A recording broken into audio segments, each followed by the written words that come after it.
There were rumors that Xbox was going to acquire Sega. Indeed, there were hints. There were what looked like Easter eggs from both Sega's social medias and Xbox's social media. And now we learned that, yes, Microsoft considered purchasing Sega. Indeed, it looks like they were in talks about acquiring Sega.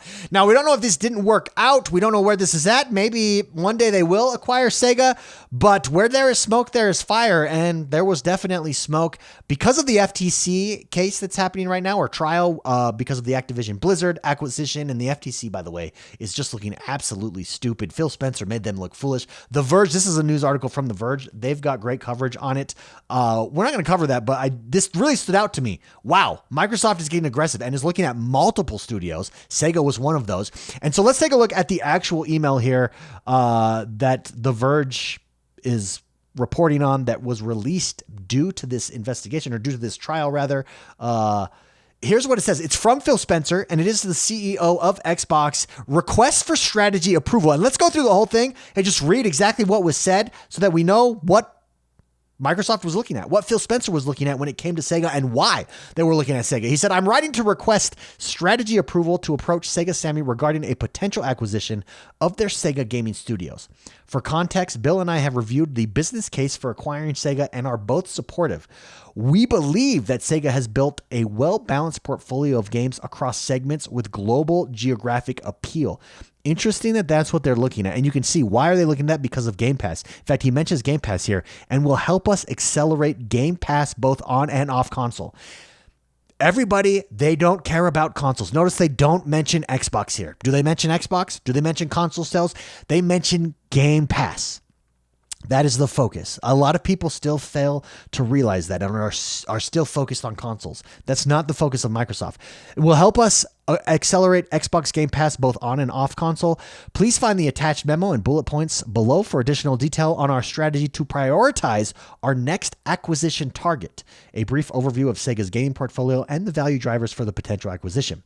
As the Sega gaming studios are owned by Sega Sammy, a publicly traded Japanese company, we have called out a few deal complexities in the memo. Sega's gaming has represented roughly half of Sega Sammy's revenue and operating income, or approximately $900 million of revenue and $60 to $90 million of operating income in each of Sega Sammy's last 3 fiscal years. The team is coordinating closely with Sela on next steps if we were to receive approval and go forward with it. To help inform our next strategic acquisition target, we have identified top priority segment and geographic combinations for Xbox in order: PC in North America and Europe, mobile in North America and Europe, console and PC in the Asian region.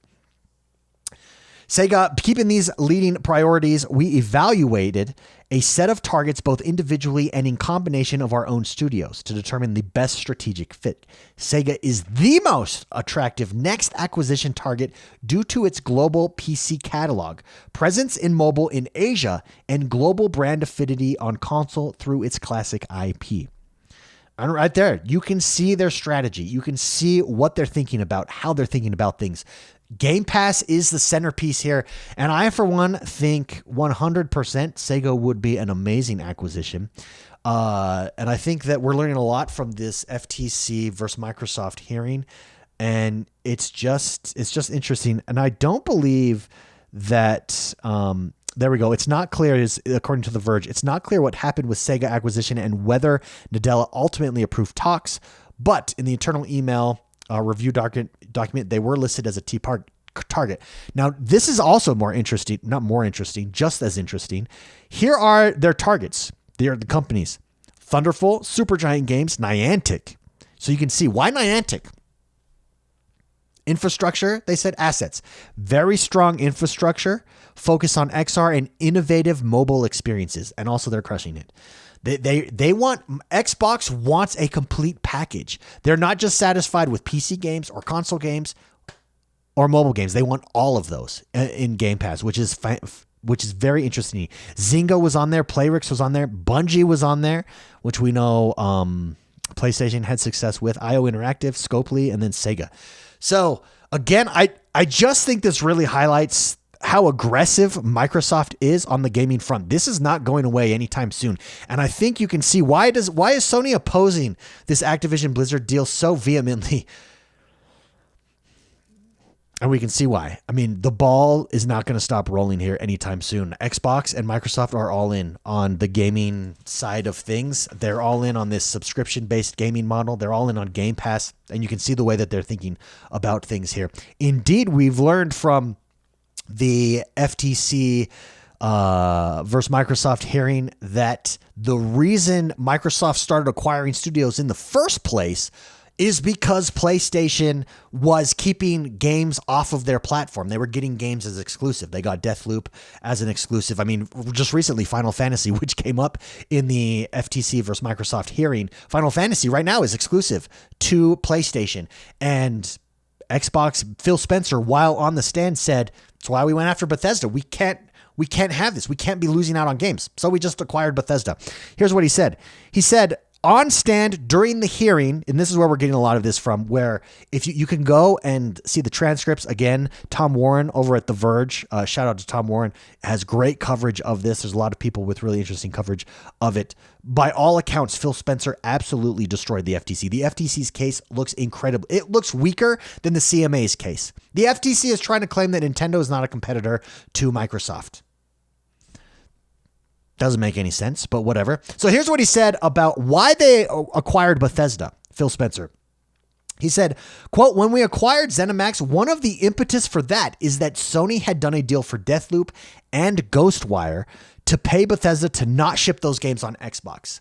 So the discussion about Starfield, when we heard that Starfield was potentially also going to end up skipping Xbox, we can't, this is Phil Spencer, he says we can't be in a position as a third place console where we fall further behind on our content ownership, so we've had to secure content to remain viable in the business.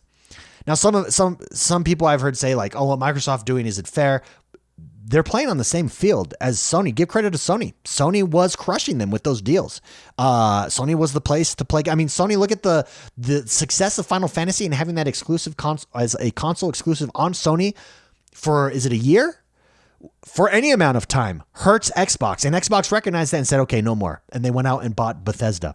Later, here's what, first, he was asked about Elder Scrolls, and I think he's being tongue-in-cheek here. This is while he's on stand. He said, I think we've been a little unclear on what platform it's launching on. He's talking about Elder Scrolls 6. Given how far out the game is, it's difficult for us right now to nail it down. It's not. It's going to be exclusive to Game Pass and to Xbox. Like, the fact that he didn't say yes, but he didn't say no is just that's a strategic answer right there. Here's what The Verge and Tom Warren says. He says, a big part of Spencer's testimony today has been around painting Sony as an aggressive and hostile competitor. Quote, this is Phil Spencer. Every time we ship a game on PlayStation, Sony captures 30% of the revenue that we do on their platform, and then they use that money, among other revenue that they have, to do things to try to reduce Xbox's survival on the market.